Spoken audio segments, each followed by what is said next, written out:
And just to remind you that today's part 2, you don't have to have had part 1 to know what part 2 is about. And this is the last part. But the next 2 months we have another 2-parter. It'll be end times, where I'm going to talk about the different views of the end times, and we'll have a part 1 and a part 2. And I'll talk about 2 of the minor versions the first time, and the 2 major versions of looking at end times on part 2. And that one we're going to do a lot of scriptures. So there'll be a lot of flipping and such then. So bring your Bible for those. This one not so much, but we do have a little bit of scripture that I would like to read if we have time, and I got my phone. So I'll be able to. Editorial note: if you missed the first one, it's all on YouTube. It's on our church YouTube channel, so you can go watch it. Yes. If you want to see it again and you missed something while you're in class. And it is edited by Zoe. And and I watched the whole thing. She added some things in there I have no idea how to do, so good job, Zoe. But anyway, I will do a little bit of a refresher from part 1. If you remember, we ended with the Great Schism, which is when the Catholic Church tore off and became its own thing, and then the other 4 of the Holy Sees said, no, we're the Eastern Orthodox Church now, we're doing our own thing. And if you remember, before that, I had mentioned that the Muslims were taking over a bunch of the Middle East and such, and North Africa, and I mentioned Charlemagne, how he and his kingdom, he was the first crowned the Holy Roman Emperor. Well, here's a little bit of a refresher. The map on your left is the territory of Charlemagne. And I want you to notice, look at the bottom to the left where his territory ends, and look at the map on the right that shows where the Muslim territory ends. It's the same spot. So because of Charlemagne taking over pretty much all of Europe, that pretty much stopped pretty much any advance of the Muslims from taking over any more than they already did. And you can see all that they took on the right side. All of Arabia, all of the Middle East, and a lot of North Africa. Spain and Portugal were even gone, and they were Muslim. And if you remember, this is around the 600s to 700s, and Charlemagne was in the 800s. Then in 1054 was the Great Schism. Well, the first thing we're going to talk about is the Crusades. And there's one very important thing about the Crusades. I know I do the best I can. I know that's not very readable, but does anyone know where that is? What country it would be today? You can see where it says Black Sea and Mediterranean. Turkey. I want you to notice right there where it says Black Sea and where it says Byzantine Empire, the city that's a star there, does anyone know what that city is by chance? Istanbul. Well, Istanbul is what it's called today. It's had a bunch of different names. Back then it was called Constantinople. Before that it was called Byzantium. And apparently the original name was Lagos. Lygos. I think that's how you pronounce it. But if you notice, it looks like there's a thumb on one side and a thumb on one side, and they're barely connecting. That right there, that waterway in between those, is one of the most important waterways in the world. It is what has been the focus of, the city's so famous because it's been the focus of many battles and many wars, and that is the place that connects the Black Sea to the rest of the world through the Mediterranean, and then of course you go through the Straits of Gibraltar, and that's the Atlantic Ocean. Russia is very interested in Istanbul is what it is today, and so is America. So it's very important even to this very day. But back then, that was the only way to go from Europe into the Middle East unless you set sail directly. So all these red lines here are actually the route that the Crusaders took when they tried to take Jerusalem. They couldn't go straight to Jerusalem, so a lot of them went through Constantinople, which if you remember, that wasn't Catholic, that was Eastern Orthodox. They didn't like each other, so that was very tense. But they were able to go through, and then they started taking over and capturing Muslim cities, and eventually went through Turkey and down the coast and got to Jerusalem. And this picture is the Holy Land. And you can see that when the Crusaders were done, they had the county of Edessa, the Principality of Antioch, the Latin Kingdom of Jerusalem. They did a good job the first time, even though it was very unorganized, and they won. Now, you might say, well, when did this happen? Well, it's about 1095-ish to 1100 something is when the Crusade was. And I could talk more about this, but I thought it would be better to watch a 5-minute video that has much better graphics. So here's a video to explain, well, I thought there was a video. There it is, to explain the Crusades. The Crusades were military campaigns waged by Western European Christians during the Middle Ages for the defense and expansion of Christendom. What made a crusade distinct was that warriors involved in the fighting received spiritual merit, usually a plenary indulgence granted by the Pope.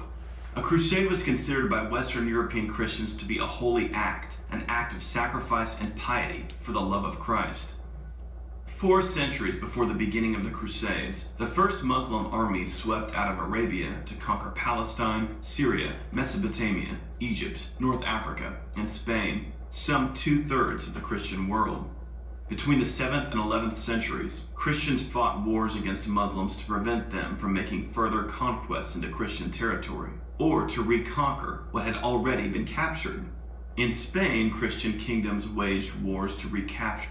Well, I thought it was a video. It was supposed to be a video. It was a video when I saw it first. If this doesn't work, we'll just listen. Christian kingdoms waged wars to recapture their homeland from the Arabs, while the Byzantine Empire in the east was engaged in centuries of war with the Muslims for control of Anatolia and other regions. In the 11th century, the Seljuk Turks, recent converts to Islam, swept through Syria and Palestine. In 1071, they defeated the Byzantines at the Battle of Manzikert, conquering almost all of Anatolia. In response, Pope Urban II called the First Crusade, asking knights from all over Europe to band together and push back the Seljuks. Over the 12th and 13th centuries, the popes called more crusades to the Holy Land and also called for crusades in Spain to help push back the Muslim powers. Crusades against Muslims were not called with the intention of converting them to Christianity. Rather, they were called to regain control of territory that had been previously Christian but had fallen to Muslim armies. Jerusalem had been conquered by the Muslims in 637 and was considered particularly important to Western Christians since it was the site of Christ's crucifixion. Indeed, Jerusalem was revered as the holiest site in the Christian cosmos, and it was particularly important to Western Europeans that it be brought again under Christian rule. When in the 11th century, news arrived that Christian pilgrims traveling to Jerusalem were being harassed and killed by the Seljuk Turks, this fact alone inspired many knights to join the First Crusade. Although the Crusades were called to reclaim lands, greed was not a primary motivation. Professor Jonathan Riley Smith, the world's foremost expert on Crusades history, has proven that crusading was incredibly dangerous and expensive, and that virtually none of the knights who went could expect to gain wealth. Indeed, they often bankrupted themselves crusading. The primary motivation for crusading was spiritual, with the knights joining because they believed that they were doing God's work by fighting to protect Christian pilgrims and to reclaim holy sites like Jerusalem, and that involving themselves in a crusade would win them spiritual merit. The Crusades to the Holy Land saw many failures but also many successes. The First Crusade and the Third Crusade, for example, were both very successful, though ultimately later, at the close of the 13th century, the last Crusader holdings in Syria and Palestine would be captured by the Muslim Mamluk Empire. However, the Crusades in Spain achieved lasting victory, with the whole of Spain being ultimately recaptured by the Christians. Later crusades would also be called against the Ottoman Turks, such as the Crusade of Lepanto in 1571. If you want to learn more about the Crusades, subscribe to this channel. Sorry about that. I thought that was a video. I must have uploaded the wrong one. But you can see the Crusades were a good thing, actually. At least the first few were, because they were taking back Jerusalem from the Muslims who were, destroying the cities. They had to kill people, obviously, to take it. And the Holy Scriptures, not real good to make those in a place where the Muslims have control, because they have their own scriptures, the Quran, that they want. So does anyone happen to know how many crusades there were? What would you guess?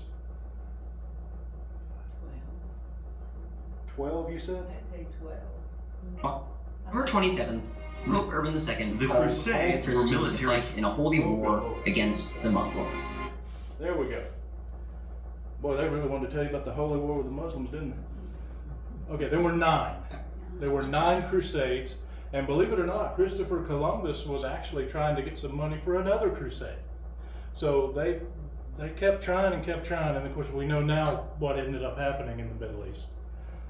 But then we go to, First Crusade was around 1095, lasted a little bit into the 1100s, and then there were plenty more. Like you mentioned one in 15 something.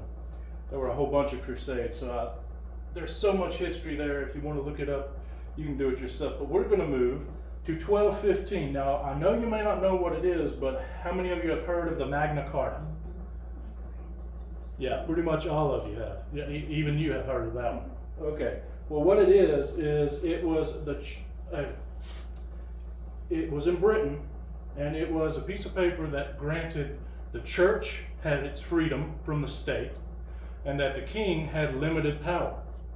In other words, he couldn't just do whatever he wanted. There was a law above the king. And of course, it was one of the first times it was written, but then they fought about it, as usually happens.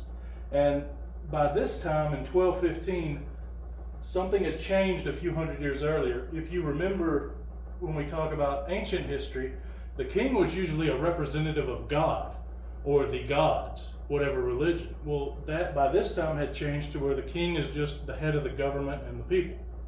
That's it. He wasn't seen as some spiritual being. So we're finally seeing that in actual written documents around 1215. 1274 is the first time we hear about papal supremacy. Now this is the Catholic Church. And excuse me for having to read my notes here, but during the Second Council of Lyon, Pope Gregory X tried to unite from the schism. Remember, we had this great schism where we have Eastern Orthodox and Catholic. Well, he tried to fix it, and it seemed to work, but only about 10 years. And during the time of this council, he declared that the Church of Rome has the supreme and full primacy and authority over the Universal Catholic Church. And Universal Catholic Church meant every Christian everywhere had to bend the knee to Rome with whatever Rome decided. That's the first time that is ever written down. And of course it rubs us the wrong way, but at this time there was only 2 churches, Eastern Orthodox and Catholic. And then if you notice, I have 1321, the Divine Comedy. Anybody know what that is? Anybody? You're in school now, you ought to know. You never heard of the Divine Comedy? All right, well, maybe you know 1/3 of it. How many of you heard of the Inferno? Anybody? The Towering Inferno? I'm just kidding. Dante's Inferno. Yeah. That's 1/3 of the Divine Comedy. And the Divine Comedy, the reason I'm mentioning it is because a lot of what we know about hell and such comes from 2 places. One is the Divine Comedy, and one we'll mention later. But the Divine Comedy, I got this from Wikipedia, so sorry. In the poem, the pilgrim Dante is accompanied by 3 guides. Virgil, who represents human reason, and who guides him for all of the Inferno and most of Purgatorio. Beatrice, who represents divine revelation, in addition to theology, grace, and faith, and she guides him from the end of Purgatorio onwards. And Saint Bernard of Clairvaux, who represents contemplative mysticism and devotion to Mary the Mother, guiding him in the final cantos of Paradiso. So, hell, or Inferno, the way he writes it is there are 9 circles of hell, plus Satan's area, for 10 total. And then as he moves, and by the way, this is in order of the book. Hell is first in the Divine Comedy, and then he's Catholic, so he believed in purgatory. So purgatory is represented as a mountain, and there are 9 rings of Mount Purgatory, plus the Garden of Eden, so that equals 10. And by the way, that's biblical. The Garden of Eden is on top of a mountain, in case you didn't know that. And then paradise, or heaven, is the final third of the book, and it's 9 celestial bodies plus the Empyrean, where God is, again equaling 10. He did it all in equal measures. And when I say 9 celestial bodies, like I think the first one he goes to is the moon, then he goes to like Saturn and Mars, and those are representations of different things that he has to work through in heaven. And it's actually a really good story if you want to read it. Now, here is where we get a lot of stuff with the Inferno. There's upper hell. That's where, remember, he's Catholic. So there's limbo, and then the sins of indulgence, lust, gluttony, avarice, or greed, and anger. Then he goes into the city of Dis, and what that is short for is the city of despair. And in there he sees the heretics, the violent, and the fraudulent. And Satan's pit, the last part of the story in the Inferno, where Satan lives, is for treachery. That's the sin that sends you into the pit where Satan is. And the fun thing is that the city of Dis is, there's molten rocks, it's fire and everything, but you go all the way down to where Satan is, and it's ice cold. And Satan is frozen in a lake of ice up to his waist. So he had a unique view of how he saw hell. And a lot of the stuff we get from hell is from this story. And then the most famous line, and you have probably heard the line, even though you haven't heard the story, is this. And let me read this to you. Through me you pass into the city of woe. Through me you pass into eternal pain. Through me among the people lost for aye. Justice the founder of my fabric moved. To rear me was the task of power divine, supremest wisdom and primeval love. Before me things create were none, save things eternal, and eternal I endure. Abandon all hope, ye who enter here. We've all heard that part of the line, haven't we? No. No? Well, you didn't have a good teacher then, because that's always the part everyone remembers. It's like abandon all hope. It's like there's never any abandonment of hope on this earthly plane, but there is in hell, and Dante said it, I think, beautifully. Then we move on to 1380. Did anyone know how old English is as a language? What would you guess? How many years has it been a language? Somebody's blurted something out. How long has English been a language? 300. 300 years. A little older than that. But what's interesting is English didn't exist until around the 700s to 800s. It's not that far ago when you think about it. But the funny thing is that's the first English. In 1380, the Wycliffe Bible was the very first English Bible, but it's written in Middle English. Anyone read that? Can anyone tell me what that is? Another day, John stood and and 12 of his disciples gave Jesus and said, Beloved, the love of God, and 12 disciples. That's John chapter 1, and you can see the verses. Another day, John stood and 2 of his disciples, and he beheld Jesus walking, and said, Lo, the Lamb of God, and 2 disciples heard him speaking. That's Middle English. Some of that makes sense too. Yeah, How you pronounce it. some of it, but some of it's like, what? But anyway, that's Middle Once you English. get to the Shakespearean mode. Now, the Shakespeare and King James, that English is considered modern English, and it first came about in the 1500s. So we're barely 500 years of modern English that we speak. And when I say modern English that we speak, anyone who's read a King James Bible knows we do not speak that English. But we can understand it. So it's not that old yet, but it's getting there. Like I feel sad for the generation after you. I don't understand some of these kids that talk now. Now? Yeah. That's their own language. Yeah, I got you. And then in 1431, we have Joan of Arc. Who's heard of Joan of Arc? everyone probably has heard of Joan of Arc. Do you know anything about her? Well, I'll tell you. She was a peasant who became a military leader.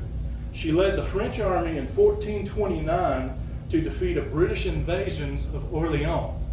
And Orleans is a city that's named in France where we get the name New Orleans in Louisiana from. But anyway, she defeated the British, and she said that she was being guided by God. And that is how she was able to win. And of course, you know John, how recently have we allowed women in the U.S. military? How long ago was that? Well, they've been in the military since right after. I mean, like infantry and Officially, everything. They were, in a different corps. Yeah. But combat arms only in the last 10 years. Only in the last 10 years. This is 1429, a woman led combat, an entire army. Now, in 1430, she was captured and turned into the English, and after a trial, she was condemned of heresy. And a year later, in 1431, she was burned alive at the stake. How old are you? 13. 13? When Joan of Arc died, she was only 19 years old. So think of all that she did at that young of age. Wow. Then in 1456, we have the Gutenberg Press, which every one of you's probably heard of a Gutenberg Bible. It's the first book ever printed. It was the Latin Vulgate, not English. And the Gutenberg Press basically revolutionized printing. It's the reason why you can go to a bookstore and buy a book for 50 cents nowadays. Before then, it was extremely expensive because you had to handwrite every single word if you wanted a copy of a book. So the Gutenberg Press, very great invention, 1456.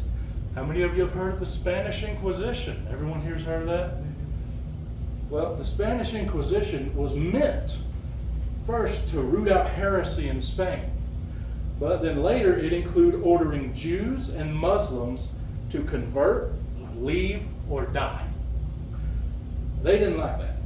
And then later still, Christian converts who were originally Muslim were told to leave. 300,000 of them left. And believe it or not, it actually lasted in varying degrees a long time. What would you guess the Spanish Inquisition ended? What year would you say? It started around 1479. Someone throw out a guess. When did it end? 1500s. 1834. That's how long it was. And then we have that beautiful English there. So 1512, Michelangelo finishes the Sistine Chapel. A lot of our artwork that we see now when you have any sort of religious special, it comes from the Renaissance era, where people like Michelangelo's art is shown as how we view things now. Like little baby cherubs that have them chubby cheeks that we think of when we think of cherubs, that's because of Renaissance art. So he finishes the Sistine Chapel in 1512. When did he start? That, I didn't look that up.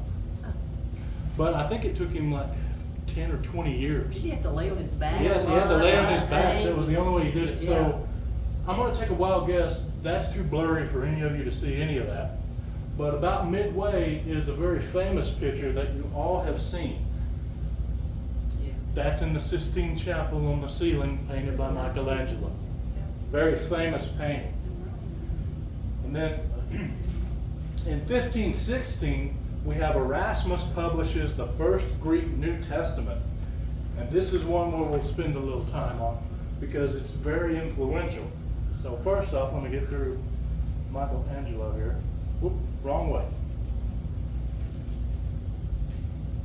That is Erasmus. And that on the right is called a diglot. Di meaning two. So on one single page you had the part of it that's on the left is Greek. The part of it that's on the right is Latin. He published a diglot, which means it had two of them, in 1516.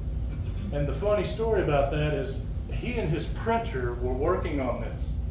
And when they were working on this, someone else had already printed his Greek New Testament in with, I think his was just Greek, it may have been a diglot too, but he had his done. Erasmus didn't have his done, but you used to have to wait for approval from the Pope to publish anything. So what Erasmus did was he and his printer got together, they finished their work later, but if you remember I said his is the first published work. How they got around that was they published it without the Pope's permission, but Erasmus wrote a beautiful intro that said, "Hey Pope, you're super awesome, man. Thank you for allowing us to do this." And the Pope's like, "Hell right." And that's how he was able to print his first and be published. Published his first. And of course, we all know him rather than the other guy whose name I forgot. So sometimes if you ain't first, you last. Ricky Bobby. Now, the cool thing about this is in 1516 it happened. In 1517, something else happened directly from this. But before we get to that, there's another story about how even in this age, 1500s, a lot of people didn't like the book of Revelation for whatever reason. They thought, 10-headed dragons, monsters, that's weird stuff. So Erasmus didn't think it was scripture, so he didn't really care about it. So when he was putting his Greek part together, he had to find somebody that had Revelation. Revelation, we have the fewest manuscripts of. So he had to hunt down one, and he couldn't find it. So what he did was somebody had written a Latin commentary on Revelation. So what Erasmus did was pull out the Greek from that Latin commentary. But the last few pages fell out of the book of Revelation. So he had no idea what to do. So what he did was he went to the right side of the page where the Latin is, and he back translated from Latin into Greek. You really shouldn't do that. And there's a good reason why. Here's an example. The last few verses of Revelation are very unique to Erasmus. And his third edition is what the King James people used. So check this out. This is the New King James Version, same as the King James, except the English is a little better. "For I testify to everyone who hears the words of the prophecy of this book. If anyone adds to these things, God will add to him the plagues that are written in this book. And if anyone takes away from the words of this book of this prophecy, God shall take away his part from the book of life, from the holy city, and from the things which are written in this book." The King James Version. Can you spot the difference? Here's the New American Standard. "I testify to everyone who hears the words of the prophecy of this book. If anyone adds to them, God will add to him the plagues that are written in this book. And if anyone takes away from the words of the book of this prophecy, God will take away his part from the tree of life, from the holy city, which are written in this book." Anyone spot the difference? Tree of life instead of book of life. Well, the funny reason why that's still in the New King James and the King James today is, like I said, Erasmus didn't really care that much about Revelation. He knew he had a mistake in the back end of Revelation because those pages fell out. So he wanted to fix it. So what he did was he said, hey, for his second edition, a few years later, there's these other dudes that printed a Greek New Testament and they had Revelation in it. Grab theirs and put it in mine. Problem solved. So he did. But I mentioned that the King James used the third, and you see that difference is still there. Why is that? Well, those two guys that put out a Greek New Testament, when they were making theirs, they said, hey, this Erasmus guy put out a Greek New Testament. He has Revelation in there. Let's just use his so we don't have to translate from scratch. So when he tried to fix it by using someone else's work, he didn't know that they fixed their issue by using his work. So that's why it never got fixed. And the Book of Life versus Tree of Life, it's an actual mistake from Erasmus, from him back translating. It is Tree of Life. But anyway, that's just a fun bit of history there for you. And when I mentioned 1517, a year later, something important happened. There was a monk who got one of those diglots. and he was reading the Greek and more importantly the Latin, and he said, hey, this thing here says repent, not do penance. And that made him go a little crazy. Does anyone know the monk's name? You want to try and guess? I'll give you a hint. He was German. You what? Martin Luther. Really? Martin Luther. You should have said loud.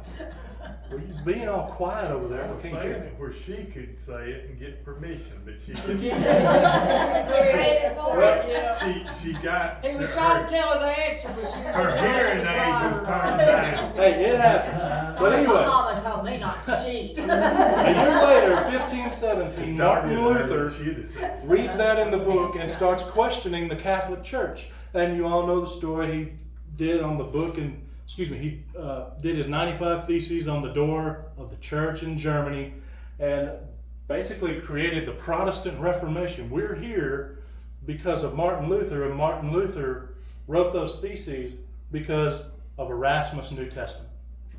So history isn't as far away as you might think. And then in 1525, Tyndale's New Testament came out. And the cool thing about Tyndale's New Testament is pretty much the entire New Testament of Tyndale's is in the King James. They pretty much used his New Testament with very little changes in there. So that's why his is interesting to mention. And then in 1536, John Calvin writes the Institutes. Except the preacher. Does anyone know that name, John Calvin? Calvinism. So this guy, he didn't create from scratch Calvinism, but it gets his name because of his writings, such as the Institutes. And just as a little short bit on what Calvinism is, the way you can remember it is an acronym. TULIP. T-U-L-I-P. TULIP. The T is total depravity, meaning we have no hope on our own. We need God. We're born just complete sinful things. Then U, unconditional election, means that you do absolutely nothing and God just chooses who's going to be saved. And then limited atonement, meaning that Jesus died for only the elect, not for everyone. And then the I, irresistible grace, means that if God chooses you to be saved, there's not a thing you can do to not be. If he chooses you to not be saved, there's not a thing you can do to be saved. And then P, perseverance of the saints. We're familiar with that one. A lot of Baptists hold to that one, once saved, always saved. And it's a little deeper than that, but I need to move on. For the Calvinists, how many people is it? 271,000? 277,000? I don't know how many. What's the number, preacher? I don't remember a number for the Calvinists. I just remember that they believed you were elected, and if you were not elected, tough stuff. Yeah. Yeah, there's only a certain number of them. I Yeah. don't remember the number. But then we have 1563, 39 Articles of the Anglican Church. Does anyone have any idea why I put that on here? Do what? I'm sorry. Does anyone? That's okay. Does anyone know why I put the 39 Articles of the Anglican Church? What was John Wesley? He was an Anglican, and eventually we went into creation of Methodism. But he took the 39 Articles and shaved it down to, I think, 24, 26. Anyway, if you look at the AIM website and look at our Articles of Belief, they are the exact ones that John Wesley adjusted from the Anglican Church 39 Articles. So again, history's not as far away as you might think. And then, of course, 1611, King James is written, it is the most influential book to have ever been written. The King James of 1611. And that is not an understatement. And that is not an overstatement either. Then we have in 1620, the Mayflower Compact. Okay, Zoe. American history. Mayflower was the ships what's the word? Yeah, Pilgrims. pilgrims came on to go to America. What were the three ships' names? You think I know that much? Maria. I wasn't taught that. Well, the Nina, the Pinta, and Santa Maria were Columbus's in 1492. We're talking 1620, the Mayflower. Now, the Mayflower Compact is, again, sorry for having to read all this, is one of the first governing documents of the New World for the Plymouth colony, which were mainly Puritans. And the fun thing about that is, what was the first English Bible in America that was used? Geneva? Yes, was the Geneva Bible of 1560. That is the Bible they came with. That is the Bible that Pilgrims. first started America in English. It was the Geneva Bible, not the King James. And the reason it was that is because they were anti-Catholic. The Geneva Bible's anti-Catholic. It had a lot of notes in it. Then, of course, 1667, we have Milton's Paradise Lost. That is the other thing that we get all our information from hell on, pretty much. Kind of weird. It's not the Bible. It's Dante's Inferno, a work of fiction, and Milton's Paradise Lost, another work of fiction. But have you ever seen any artwork where Satan is just a suave, good-looking dude, the most beautiful angel? Most of that comes from Paradise Lost. And the cool thing is, his name was John Milton, and Satan is the main character for about half the book. Then it's Adam and Eve who are the main character. And a lot of people see Satan as the hero in the book and beautiful. And he gives them the name Lucifer in Paradise Lost, which Lucifer is not a name, it's a title. But he didn't know that. And the best line or most famous line from that, again, I bet some of you have heard this, it's better to reign in hell than to serve in heaven. That's the most famous line from Milton's Paradise Lost.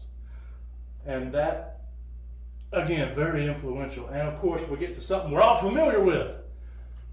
For anyone who's watching online, we're a Methodist church, if you didn't catch the name on the channel. So we know a little something about John and Charles Wesley. In 1738 is when they really begin their ministry. And at first, they just wanted to create a sect of Anglicanism. But that didn't rub people the right way, so eventually they became a whole nother thing, and the Methodist Church was born. And there's a bunch of different churches that aren't really Methodist, but they're Wesleyan, like the Church of God Anderson, the Church of the Nazarene. Almost every Pentecostal charismatic church in existence can trace its roots to John and Charles Wesley. Pretty interesting if you ask me, but I know I'm a weird guy. And then in 1830, now this isn't a year, if you notice it's in blue. I'm putting about a decade or so, around the 1830s is when three things had their origin or started. That's the Jehovah's Witness, the Church of Jesus Christ of Latter-day Saints, and dispensationalism. And we've got a video on two of those, and they're real short videos. This one should be, this is the Mormons. Crash Course in Mormonism, here you go.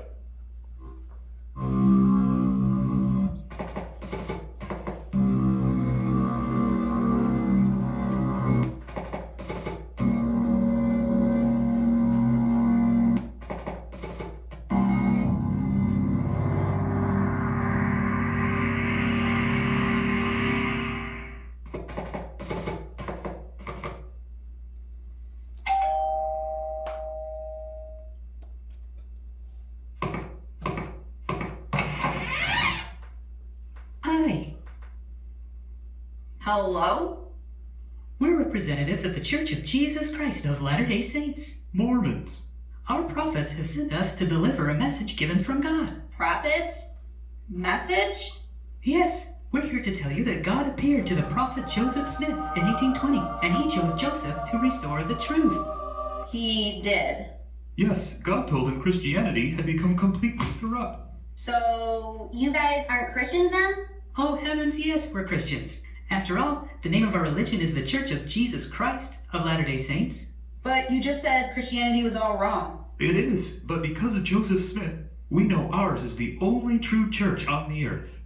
So, what's so bad about Christianity? Well, you see, everything you know about God is basically wrong. First of all, God is not a spirit. He's a perfected man with a glorified body of flesh. Huh? We believe a long, long time ago, on a planet far, far away, our God, Heavenly Father. was just like us. He was born mortal. Eventually, his efforts were rewarded, and he was exalted to godhood, joining the other millions of gods in the universe. Millions of other gods. Yep, maybe even billions. Oh, that hurt. Oh, sorry. As he grew up, he worked hard at becoming perfect, just like all other gods did before him. Today, Heavenly Father lives on a distant planet. Next to the star, Kolob. He lives there with our Heavenly Mother having spirit babies. That's us. Yes, that's us. We all lived there as spirits before we were born. We just don't remember. We come here to Earth to get a chance to work towards perfecting ourselves, so that we'll be worthy enough to be exalted as gods. So you're saying you're going to become a god? Well, yeah, I hope so. And just what do you mean by perfect yourselves? Well, we have to be completely faithful and obedient to our church and its rules. Rules? Well, just a few. Basically, just no drinking, no smoking, no gambling or swearing, no coffee, Or tea. no watching rated R movies, fornication, stealing, or lying, No shopping on Sundays. dress modestly, Go to 3 hours of church every Sunday. read the scriptures, Believe in Joseph Smith. get baptized, Give 10% of your income to the church. don't question the leaders, Serve in the church. and most importantly, temple work. Temples? Is that what you call your churches? No, temples are special buildings used only for secret ceremonies and rituals that are needed for godhood. So what do you do in these temples? Well, first we get anointed as kings and priests in heaven. Then we receive special holy underwear that we must wear for the rest of our lives. Special holy underwear? Yes, special because they have sacred symbols on them that give us protection. Then we're given a new name, the one that we're going to be called in heaven. Then we're taught signs and passwords called tokens. We have to memorize them to be allowed into Heavenly Father's presence. If we show the signs to the guardian angels and tell them the passwords, they might let us in. And if we've earned it, then we will become exalted as gods. And can start creating and populating our own worlds. So just what is the secret sign and password? We can't tell you. We swear oaths not to talk about them. So they're secret. No, they're sacred. But you can't tell me? Right. Then that's a secret. But fine, it's a sacred secret. So what you're saying is the only people who become gods are Mormons? What about everyone else who died hundreds of years before your temples were even built? Well, that's the best part. We do all of the ceremonies on behalf of those dead people, so we'll count for them in the afterlife. Yeah, we get baptized for the dead, do the signs and passwords for the dead, and even do marriage ceremonies for the dead.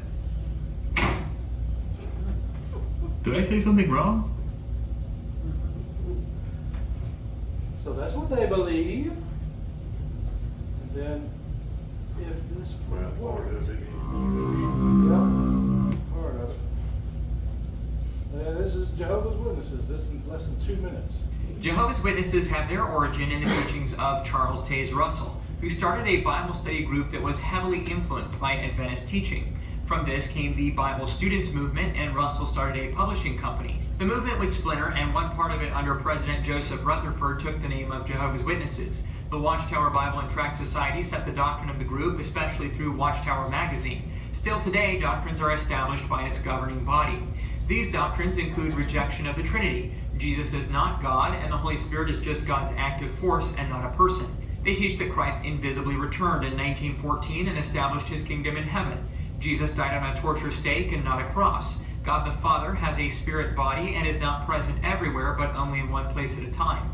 In eternity, a special group of 144,000 people will go to heaven, while most of the saved will live on a paradise earth for eternity. The unsaved will be completely annihilated. There's no eternal hell. Every Christian organization and denomination is viewed as apostate. For salvation, works are necessary, and a person can lose salvation. Baptism is for adults, but there is no formula used. They do practice the Lord's Supper, but only the 144,000 can partake. Since most don't believe themselves to be in that group, they don't take the elements. There is a future millennium or 1,000-year reign of Christ, and those who die in spiritual ignorance will get a second chance at that time to hear the gospel and be saved. Witnesses don't accept blood transfusions, don't go to war, don't vote, don't celebrate Christmas, Easter, or birthdays. They shun people who leave and are forbidden to read anti-Watchtower literature. Around the same time that Jehovah's Witnesses were getting their footing, though not with that name until 1931, another group was forming in the holiness stream of Christianity. This was the Church of the Nazarene, formed in 1908. Click over to the next video to learn about. And that is a very short explanation of the Jehovah's Witness beliefs. Now, Jehovah's Witnesses have their origin in the teachings of one of these days I'm going to figure out how to get off of video real easy. And I don't have a video for this, but dispensationalism, to summarize, it's a theological system that emphasizes the literal interpretation of Bible prophecy, recognizes a distinction between Israel and the church, and organizes the Bible into different dispensations or administrations. I'm not going to do a video or anything on that because we'll talk about that and the other end time views in the next two Berean nights where we talk about the end time. And now we have 1870. We're getting close. We're almost done. Hang on. 1870. This is where papal infallibility is made official. And for the sake of time, I'm not going to read it off my phone, but basically it says, if the Pope's in the Pope chair and says Pope things, he's right no matter if he's wrong. That's basically what it means. So the Pope is infallible when he's acting as the Pope, essentially. And then in 1878, William and Catherine Booth start the Salvation Army denomination. Yes, you heard me right. It is a denomination. They even have little uniforms, and they have church services, and they also ring the bells and do all that you see around Christmas time. But yeah, that's an actual denomination too. Fun. I didn't know that. Where did they come from? Do what? Where did they come from? They are another example of Wesleyan influence. They came out of the Methodist movement. And then in 1906, we have the Azusa Street Revival. And I'm going to try and go a little faster here. It was a Pentecostal revival in Los Angeles on Azusa Street, where they say that the Spirit poured out again. People were speaking in tongues, they had healings, and many pure Pentecostal and charismatic denominations trace directly their lineage to the Azusa Street Revival. A lot of them here, like all the famous ones, Benny Hinn, Kenneth Copeland, all those big names, they go back to the Azusa Street. And then in 1909, something happened. If you remember, I said the Geneva Bible had notes in it, right? That was in 1560. There wasn't another Bible that had notes like that in it until the Schofield Reference Bible in 1909. So nobody had ever seen a study Bible before.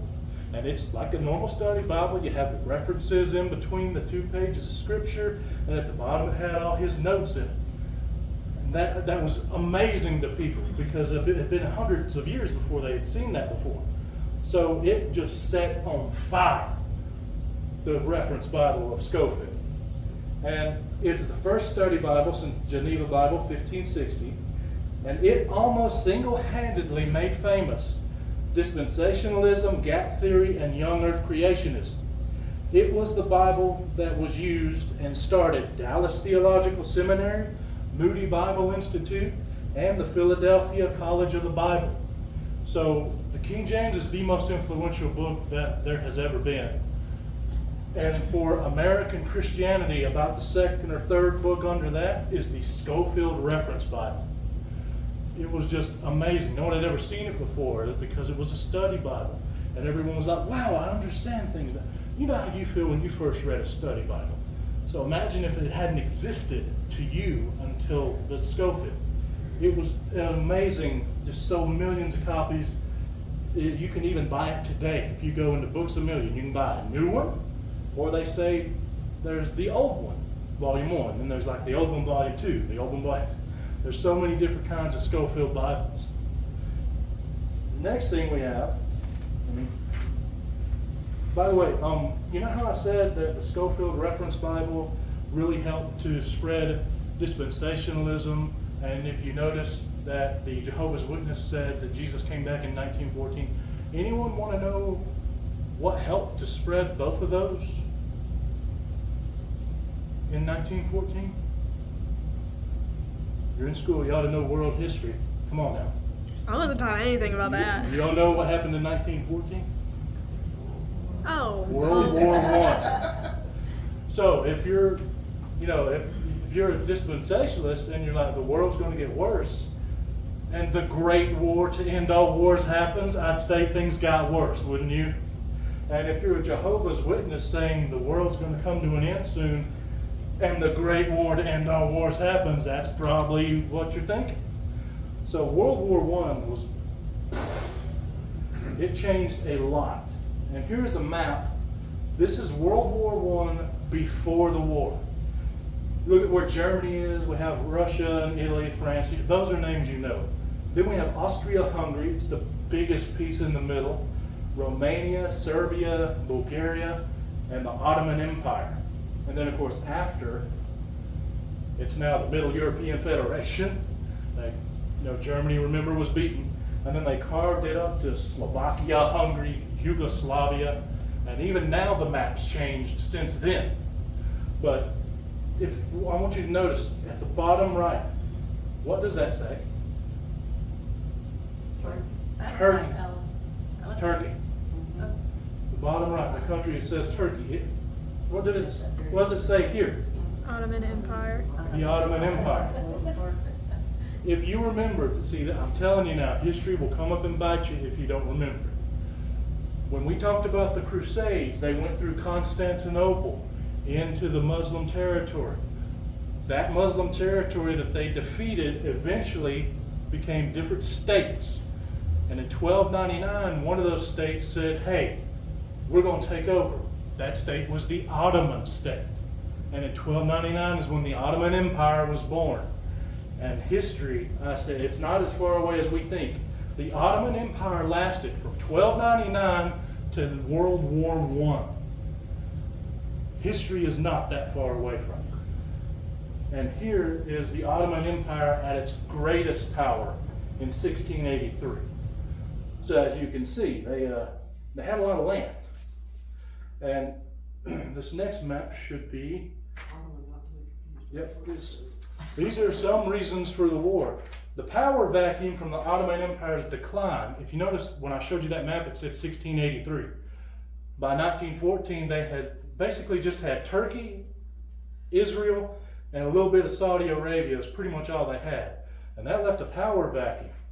And then, of course, we have the naivete of the European leaders. Up until then, wars were, common. Wars were things where you go, you fight, you come back home, a few people died, that's okay, we bury them. But this is the first war that's the Great War. They never had machine guns. They never had tanks. They never had planes. All that was first in World War I. So it was a war that no one had ever seen, and they were naive because they thought it would be like it used to be. It wasn't.